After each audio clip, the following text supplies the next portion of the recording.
making a new plan, rearranging my life, and I won't look back ever again.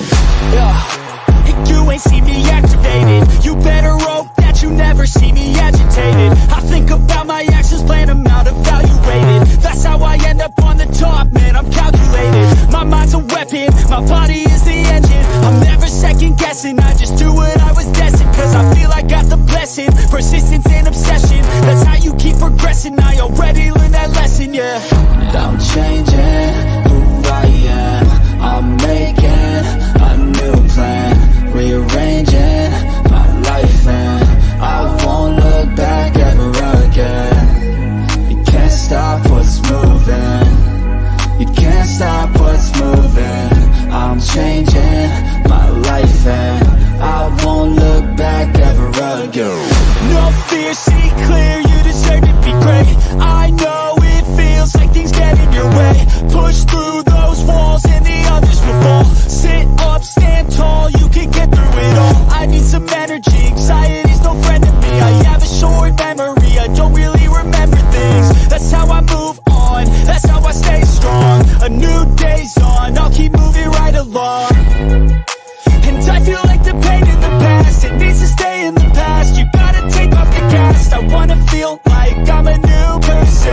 I wanna have clear vision and purpose.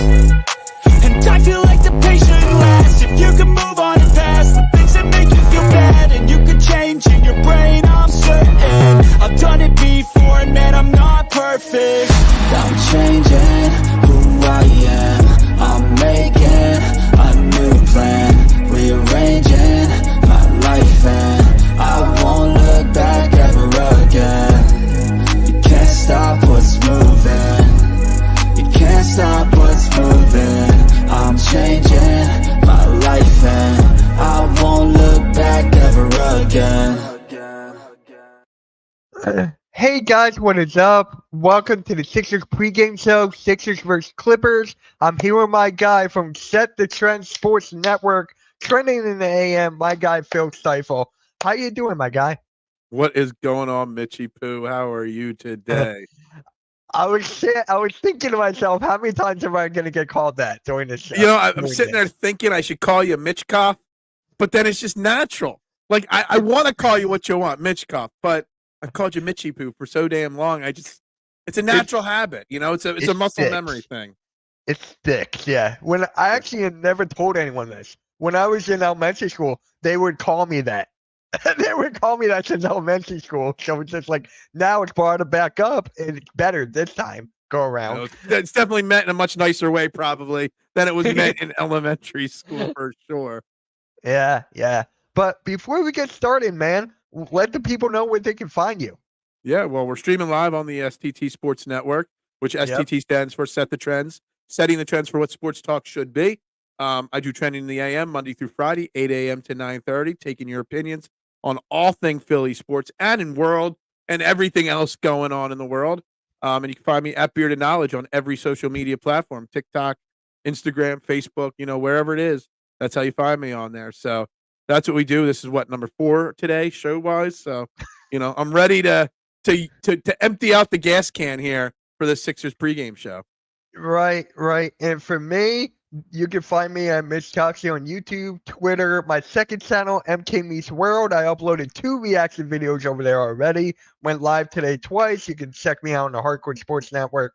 Now, let's just get right into it, bro. The starters have been announced for the game tonight. We got Paul George, Caleb Martin, Andre Drummond, Kelly Oubre, and Tyrese Maxey. Give me your thoughts on the starting lineup. I mean, it's obviously missing one Joel Embiid. So, you know, but this is the basic lineup that I expect to see for the rest of the year from the Sixers when Joel doesn't play. And when Joel Embiid does play, obviously Andre Drummond will not. This is the lineup you should expect. And it's the right lineup. You don't need to start Kyle Lowry. You don't need to start you know, anybody else. You don't got to get creative with it. This is spot on the way it should be the lineup every single night going forward, just center-wise. You know, a question. I don't know about you, but I think it's a pretty basic, solid lineup that you should expect them to be very average with. What is up, Steve? How's it going, man? How's it going? Thank you for stopping by, bro. Really appreciate you stopping by. Now, for me, from last game, I don't know if you watched the last game. I actually recorded it and watched it the next day. So the main gripe for me was Jared McCain, and I'm Right. dying to see Jared McCain in the starting lineup here. I don't Right. know about anybody else, but for me, I'm begging him to start. Well, I don't think you could start Jarrett McCain. I just think it's a little too soon. I had my man Dylan Davis from DSM Yeah, Media on Tuesday on Trending in the AM, and I didn't stay up to watch the game. I watched the first quarter of the yeah, Monday game, and I asked him, I'm like, "Yo, why did Jarrett McCain only play 3 minutes?" And he right. was pretty honest to say that Jarrett McCain made some very big defensive lapses in his 3 minutes, multiple defensive lapses. So he showed his rookie card. Now, Jarrett McCain should get minutes every single night, but he is a rookie. You got to understand there's going to be certain moments and times that Jarrett McCain just isn't going to, you know, be 100% ready being a rookie in this situation. So, I want to see him play. Take your lumps while you're going because obviously the team's not winning many games anyway. But you got to understand starting is a bit much. I see Stevie mentioning Reggie Jackson. I would rather I'd rather Jared McCain get the minutes over Reggie Jackson any day in Sunday. But you also don't need what did Kyle Lowry play in the last game? Like 28 minutes. It was like 26 minutes, I Yeah, think. you don't need Kyle Lowry playing that many minutes. And a couple weeks ago, Kyle Lowry was starting and stuff like that. You don't need that. Jared McCain should get minutes. You're just going to see nights like Monday where it's a learning moment for him. You really screwed up multiple times in 3 minutes. Sit down on the bench, listen and learn. While you're becoming a pro, you just got to expect those kind of moments to happen. Yeah. For me, he can learn on the fly, though. I really Yeah, think he absolutely. can learn on the fly. Like, I've been watching Jared McCain ever since he was a junior in high school, and that's how he learns, bro. That's Mhm. how he learns on the fly. Like, his defense at Duke, he was progressively making that better. Like, he's not a good defender in the NBA, but you can see the growth with him on the fly. So that's where I take it from here for Jared McCain. You have But concerns when you start him that you have 2 4-foot tall kids in the backcourt that can't play defense because to me that's my issue starting McCain with Maxey is the size issues defensively speaking. I agree with you, but then you look at Kyle Lowry, who I think is shorter than Jared McCain, and then you have Lowry's Kyle Lowry's 60 could be your grandfather. He's so old. He's got the experience to know how to do it. Eric Gordon, like in the backcourt too. We got a small backcourt. We got a really Yeah, small backcourt. I miss absolutely. D'Anthony Melton. Not a lot of people miss him, but I'm like on that bandwagon because of the height he He's brought. hurt And already again, isn't he? I don't know. I I think remember so. quote tweeting something last week about him missing time with a back issue already. I was a huge D'Anthony Melton fan. I Yeah, wanted D'Anthony Melton. When we got D'Anthony Melton, I was doing cartwheels because I watched a lot of Grizzlies games because I was such a right. big John Morant fan. And I had seen, Melton filling in for John Morant during some injuries. I'm like, really want this guy on the Sixers. But then the back issues, man. He's got a degenerative back, and I believe he's already hurt or missing time with that back, which is a damn shame because he's a talented young player. Yeah, yeah. Everyone just like didn't want him here. I'm like, I wanted him here. Yeah. Next to Maxey, that was a very good defensive for the Mhm. backcourt. So we're going up against the Clippers. So who do you see us guarding Harden with? Who's going to be on James Harden? I don't know. I guess Caleb Martin to an extent is Yeah, probably the guy out of the starters. yeah. Maybe Tyrese Maxey at times, but I'm trying to think about Kelly Oubre can't keep up with him. You know what I I mean? mean, he Caleb slowed Martin down probably Devin can. Booker. What's that? He slowed down Devin Booker. Yeah, Like, that's true. That's true. I just think Caleb Martin's probably your grittiest defender. he's the I best. won't lie. I don't know what kind of a season James Harden's having at this point.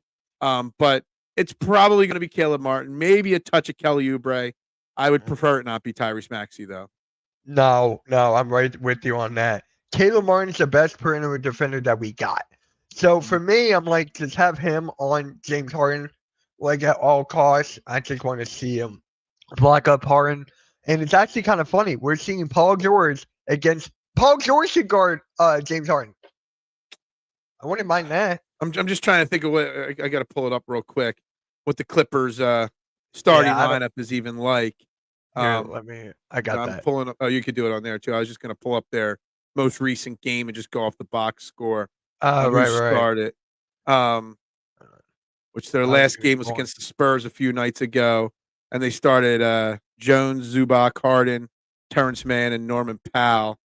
Yeah, I mean, there's not much to fear offensively speaking. I mean, Norman Powell's actually I read having a pretty solid season. They do got Nicholas Batum, who was formerly the Sixers last year, but they're not that special of a team. And James Harden is James Harden, but I guess you could throw anyone at him. I really don't have an issue. I would probably stick to though that it's got to be Caleb Martin. It's gotta be Caleb Martin, yeah. And the whole thing, just Paul George being on the Clippers last year, now he's here going up against his former team. People are calling this his revenge game. So I can see that. I don't believe in revenge games. I don't think there's really Oh, that. really? You know, I don't think there's a Paul George revenge game unless things end really, really sour, like the James Harden situation. And when he came back, you know, last year, that's a revenge game. Tobias Harris coming back to Philly, that's a revenge game.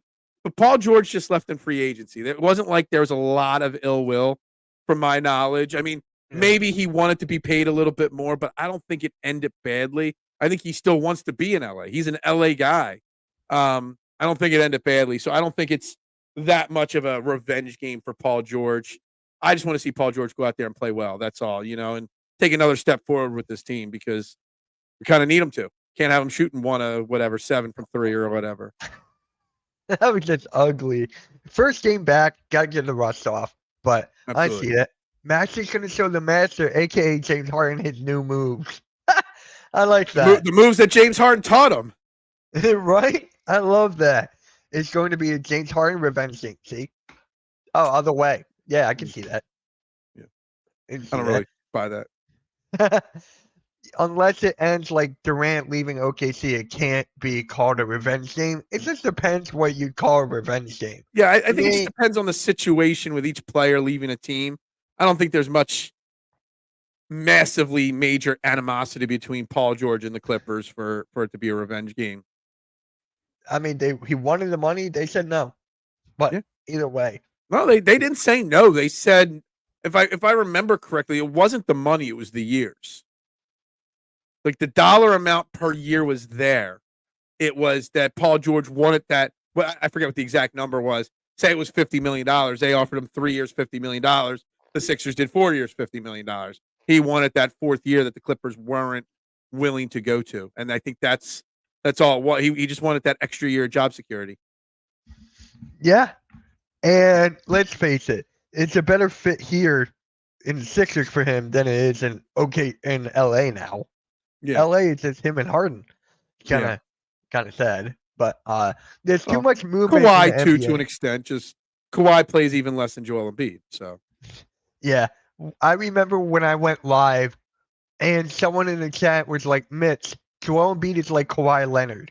I'm like, Kawhi Leonard played less games. How is that possible? they're basically the same, you know. They See, the thing is though, I think Kawhi more. Joel is injured right now, obviously, and suspended. Kawhi more gets hurt than load management. When Kawhi's healthy, he does play. He doesn't do too much load management. I think it's a much more load management when it comes to Joel Embiid, you know, the sitting and stuff like that. Yeah, I agree with that. Now, with the Sixers, just with the defense alone, I'm scared of. Like, I hate their defense right now, dude. 2-3 zone constantly. I hate their zone. Yeah, I mean, I don't even know what to say about it. It is what it is to an extent.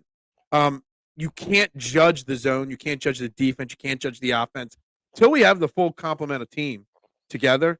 You can't judge it in any way. You can't say you like it, you don't like it. Joel's not there. You know what I mean? Like, you know, until you have all 5 starters and all your regular rotation players playing at the same time, and not for one game, for 3, 4, 5 games.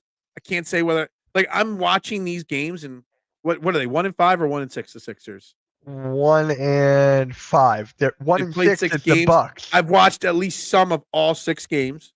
I've watched all of the non-West Coast games, and in the late starts, I don't stay up too late. But I watch him with such an open mind of I just don't care. Because until Joel Embiid's there, and once Paul George got there too, it's really meaningless watching the Sixers at this point. Yeah. I mean, with the Sixers, right? It's just with Joel Embiid not playing back-to-backs. Like next week, he's supposed to play against New York. So he's not going to play it against the Cavs next week. So in how many games are we going to see all of them together at once, like the big three? I don't even see the big three playing more than 30 games together. Yeah, and that's going to be a concern, chemistry. The whole goal is to get everybody healthy to the playoffs. What happens when you get to the playoffs and you've played 30 games together only? I always talk about it on my shows is when the NBA trade deadline comes around, that very rarely do you see a team make a big trade for a big star at the trade deadline, and then that result in an NBA championship. Normally, it's the fringe players that help push a team over the top or get a team into the playoffs. And there's a reason, because you got to develop chemistry. And if you play 30 games over 6 months together, and that's it, there ain't no chemistry. The Boston Celtics are going to play 82 games together. You know what I mean? There's no beating them. The Knicks are going to play 82 games together. There ain't no beating them when you're playing 30 games maximum. Let's see. So there's 6 games in. Joel's going to miss tonight and tomorrow, and Friday. That puts him at 8 games. So now we're already at a maximum of 74 games if he played every single game. You take out the back-to-backs. Now you're looking at 70 or 60 games, and then more games that he's going to load manage and rest. And if he gets hurt again or whatever, you're looking at a maximum of 50 games for Joel Embiid this year now. Maximum. Yeah. More like probably 40 to 45. Paul George is going to play 70 maximum if he's healthy all year. I don't even see that. Yeah. Paul George. Doesn't count any other injuries that come up along the line. There's going to be a lot. I'm telling you. Especially with Andre Drummond. I feel like, yeah. Andre Drummond's going to be burned out by the time Joel Embiid gets back here. Yeah. Yeah, they're asking too much for Andre Drummond. Which leads me to this question. Should the Sixers get another shooter or another big man?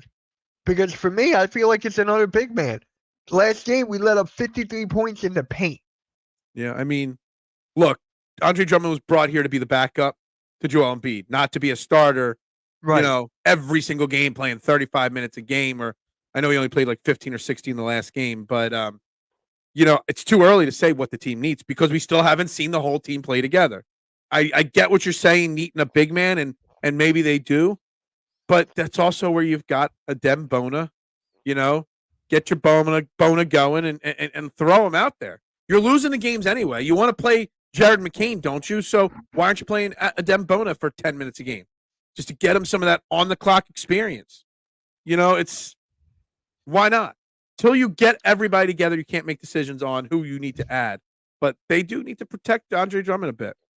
Yeah, they can't really do anything because Embiid is the anchor. He makes any team a top 10 defense with his presence. It's 100%. Actually kind of funny. Remember when his first season, not the first 2 injured ones, his first actual season when we were in the process, they're one of the best defenses in the league. I don't get a lot of people forgot about that. 25 max. Yeah, Steve's got 25 max games for the big three. That's pretty scary. Sad. You're not going to win a title like that. You're not getting out of the second round like that. No. You're not making the playoffs maybe with that. I know it's a little sarcastic, but it's the truth.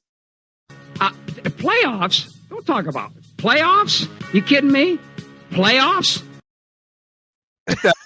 Screen. I just want to win a game. Right there with the practice thing. Practice and playoffs. If I never heard those 2 clips ever again, I'd be a happy man. I mean, listen, we talking. Stop. I got a lot of them, man. But, dude, it's just like with the Sixers, I did not want like a big three at all in the beginning. I just wanted a well-rounded team. Look at what the Nuggets have. Look what the Bucks did have. Not now, but look at what the Bucks did have. Like, it's not a super team era anymore. It's not. Maybe. Like, yeah. If you don't want it to be a super team era, then you got to build a team properly. And sometimes that means taking a step or two backwards. And I talked about it in the offseason that bringing in Paul George might not have been the answer. You take a step back. Yeah. Maybe that means you lose another year. Joel Embiid's prime, but whatever. You take a step back and you build a proper team. But You know, I mean, what are the Celtics? They got a big three, but is it really a big three? Drew Holiday. I love Drew Holiday, but you can't put him on the same level as Tatum and Jaylen Brown. You put him a little higher, maybe, but that's about it. I don't know. I don't know. I don't know how to feel about that, but this is the bed we're stuck with. This is the bed we're laying in, and it's it. I mean, you're locked into this, whether you like it or not. This is it for the next 2 or 3 years at a minimum. Not with Kyle Lowry. That's the only best part. Oh, that's a good. Kyle Lowry's gone after this year.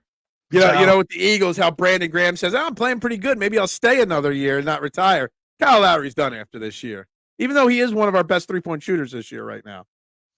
Yeah, it's crazy. 76ers have to win this game. No ifs or buts about it. Some of these players need to step up. Facts. What's up, Vic? How's it going? You're not wrong. Someone's got to step up here. I don't care who that is. You know, for me, it's Yabusele. Gerson Yabusele right now. He's playing unbelievably.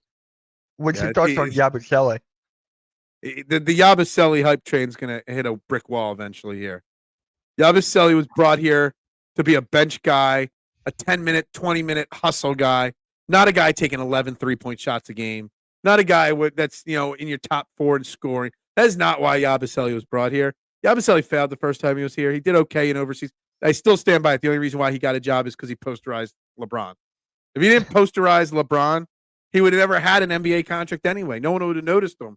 I like the kid. I think he's good, a depth piece, but we're asking way too much of him at this point. Yeah. Well, actually, Daryl Morey's been scouting Gerson Yabusele for the last 3 years. Yeah. So with Daryl Morey can't get off a guy, you know? When he likes a guy, I got to get him no matter what. Yeah. Do you guys see a win tonight? I do. This is their best chance because now you got the Lakers coming up. I can see them beating the Hornets, but LaMelo Ball is going off right now. And then you got the Knicks after that. Then you got the Cleveland Cavaliers after that. So they got to win tonight. Yeah, I'm looking at the game. I'm looking at the odds. They're 1.5-point dogs on DraftKings, the Sixers. Money lines plus 108 for the Sixers over under at 215.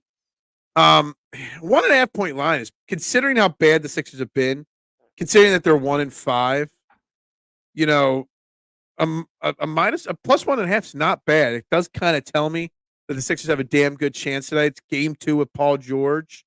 It's not like they're playing back-to-backs here or anything like that. They're settled into their hotel room for 2 straight games over 3 days. You know what I mean? Like, so it's an opportunity to get a win and start to right the ship. They better win tonight or Friday in LA. If they go into New York next week or go up against New York next week, at what would that put them at 1-7? Then we're gonna have some serious problems, some serious questions. But they either have to get the win tonight or Friday. 1.5-point line, I could see that being a Sixers line right there tonight. Yeah. So actually, to wrap up this pregame, because it's only a half hour, guys, let's just talk. Who do you think will be your MVP for tonight's game? Who do you think it will be? Well, who I think it'll be or who it needs to be. That there's 2 different questions, you know what Whatever, I mean? who you think. It needs to be Paul George, to see Paul George get right quickly. If they're going to win, they need Paul George to do it. You know, to be a 20. You need to see Paul George drop 25 or 27. You need to see Paul George shoot a higher 3-point percentage than he did the other night, obviously. But I want to see Tyrese Maxey because we saw it in the last game with the last shot of the game and even after the game. You know, this needs to be Tyrese Maxey's team. It's not. It's Joel Embiid's team. It's Paul George's team. But I need to see. It's been something I've been talking about for a long time. Is Tyrese Maxey deferring to the bigger named superstars than him? Paul George is there. It needs to be Paul George, but I want it to be Tyrese Maxey because I want to see Tyrese Maxey say, "Yo, this is my team. I've been the one carrying this team whenever Joel's out and while you were out too, Paul George. It's my time. Give me the ball." I want to see him dominate and take over, but it'll probably be Paul George. So you're going with Maxey. I'll go with Paul George because he needs to redeem himself after that last shot that he did and that mistake that he made about the not seeing the scoreboard right. Yeah. So I'm like, for me, it's Paul George. So who is your breakout player going to be? Who's going to be stepping up and, you know, helping us to victory? Let's see a Kelly Oubre breakout game tonight. Let's see, Okay. Kelly Oubre is one of those guys. He's hot, he's cold. He's hot, he's cold. He's a streaky player. Let's get Kelly Oubre, tonight to knock down 2 or 3 threes. Let Kelly Oubre, do his thing.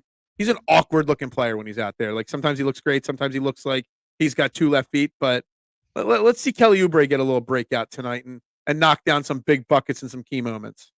All right, so you're going with Oubre. I'm gonna go with Yabusele. I'm gonna go with Yabu again. Because the guy just on fire. He had 19 points and whatever. No one can stop him right now. He's not that good at defensive end. I'm going with Yabu.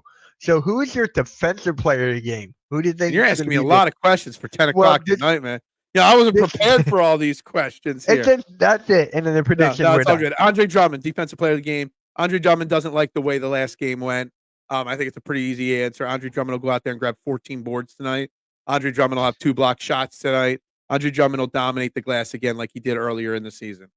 I'm going to go with let me go with Kelly Oubre. Just for the fact that he slowed down Devin Booker. So I feel like he can clog up the passing lanes and get a couple steals. Okay. And then prediction. What do you think the prediction is going to be? Well, let's stick to what I said a few minutes ago. That 1.5 point line, and that's all it is. Considering the Sixers are 1-5. I'll take the Sixers winning the game tonight. I'll take a 5. I don't know what the final score will be, but I'll say the Sixers win by 5 tonight. Okay. You know what? I'll do the Which same I won't thing. be awake for that. I'll be sound asleep before that. I'll be sound asleep by 10:30 tonight. So I'll get the first quarter in, then I'm out. Me too. You know what? I'm going to agree with you. I'm going to go Sixers by 5. Win. Yep. So there you have it, guys. So just a quick little post game because it's 10 o'clock at night for this game. So I'm just like, let's just sneak in a quick pregame, and that's it. So, yep. Appreciate everyone tuning in here. I need the Mitchie Poo people watching, man. He linked my YouTube channel in the description. Make sure you subscribe. STT Sports Network, guys. There's a whole bunch of you watching on his hardcore channel or whatever other channel he's on right now. It's just my channel and yours. When I seen Sixers, it's separate from hardcore. Okay, gotcha. Yeah. So anybody on Mitchie Poo's channel, click that link and subscribe, man. Help me get to that. Help me get to those 1K numbers. Help me open up the super chats. Guys, help my man Phil out. He's a great dude. The best morning show. As soon as I wake up, you're on. So it's just like, dang. As soon as I wake up, I'm on too. It's like I roll out of bed, I pour the coffee, and boom, go live. Yeah. Really appreciate you guys. Make sure you guys hit that like, hit that subscribe. It is game time, guys. Let's just make sure and hopefully the Sixers can get this dub. I want them a little bit of a cushion ahead of Milwaukee Bucks, who are 1-6 right now. That is honestly hilarious about the Bucks with Glenn Rivers. Obviously hilarious. My God. How do you feel about Glenn Rivers? Well, Glenn Rivers cost Kamala Harris the presidency too with his little commercial. So, I didn't see that. Oh, he did a whole commercial rallying the troops. It's the fourth quarter, guys. Let's get Kamala the win. And I made a big joke about it. It was a load management game. So he probably was going to call. It was going to be one of those scheduled losses, but it turned out to be that way. So yeah, I can't believe you didn't see the commercial for Doc Rivers. I didn't see it. Google it. It's pretty funny. Maybe I'll make it a reaction video for my second. You should. The reaction of how Kamala Harris lost was because of the Doc Rivers scheduled loss. I can't believe I missed that. How did you miss it? It was like a week ago. It was all over. I shared it like 4 times. I don't know, man. I don't know. But yes, guys, we'll catch you all later. Let's go Sixers. No training at AM tomorrow, right?